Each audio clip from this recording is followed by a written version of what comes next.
Hi!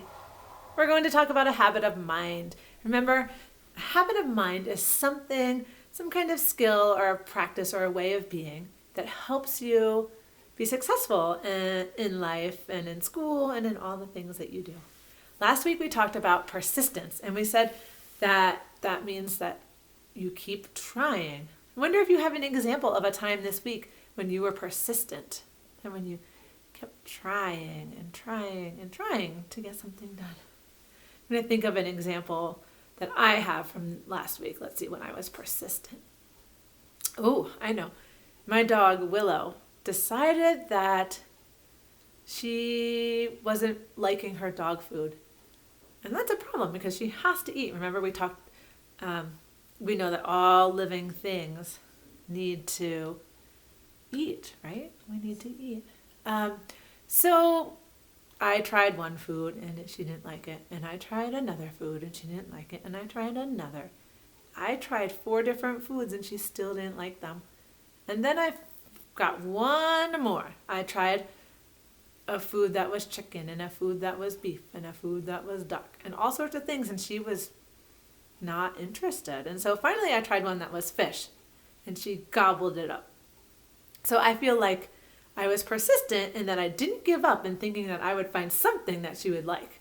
And so I kept trying and trying until I found one that she did like. So I wonder if there was a time when you were persistent.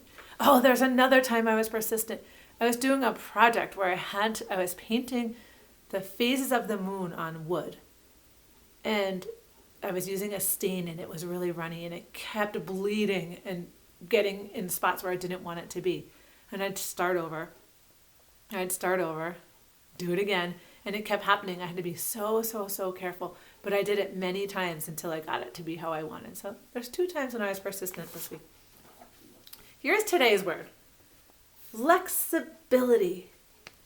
Flexibility means that when something gets challenging or when you're solving a problem, that you try many ways. That you don't just try one way and you're stuck in that one way. Like this is the only way that we can do things.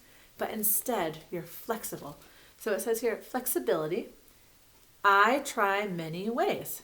And here, this person, like these arrows kind of represent like all the different things that you might try, different ways that you might go about doing something. And I can tell you about a time when I was flexible. And that's that same time when I was painting those moons. That first I was using a teeny little paintbrush to paint. And you know what happened? The paint was getting in places where I didn't want it. So that wasn't working. And I tried it with a cloth, a rag, to spread on the paint dry in a drier way. And that didn't work. So I was really, instead of being stuck in one way, like I have to use that tiny paintbrush, I tried lots of different ways. So flexibility helps you because often there might be more than one way to solve a problem. Eventually, I found that using a foam paintbrush is what worked to help me do that project. So if I only tried one way and then I stopped, I might not have ever been able to finish my project, but I tried another way until I found a way that worked. And so that's the same thing with lots of things in life. When we're doing schoolwork, we might be doing subtraction and just thinking about, I am only going to use my fingers. And you get to a problem and it might be a really hard one to do on your fingers. And if you aren't flexible and think about trying a different way, that might not, it might not help you to solve that problem. So being flexible helps you in so many ways. If you have an issue that you want to solve with a friend, and you only have one idea for how to solve that problem, and you're not willing to be flexible, you might not come to a compromise or a way to work out that problem with your friend. So it's really important to keep in mind, always keep in mind this question of how you can be flexible, right?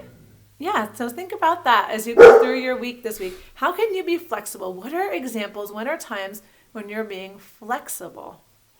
Right? And I can think of times when lots of you have been flexible, like when we've been at the playground lining up and someone gets to the line first and someone else comes along and wants to be first, and you're flexible and you come up with a way and you say, well, maybe you can be the first person in line this time. Maybe I'll be the first person in line next time.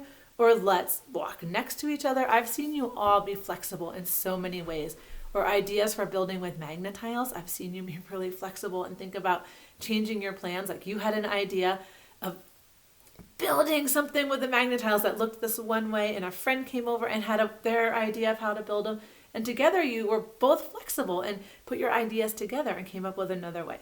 So being flexible is a really important one when you're working to share space with others and get along with others, when you're trying to solve problems, when you're just trying to do anything in life. Being flexible is really important. So next week, when we check it back in for another habit of mine, I want you to have a story to share or a time to share about when you were flexible. Okay, I want you to be able to share something. Share one example of a time when you were flexible. Okay, go ahead and practice that one this week.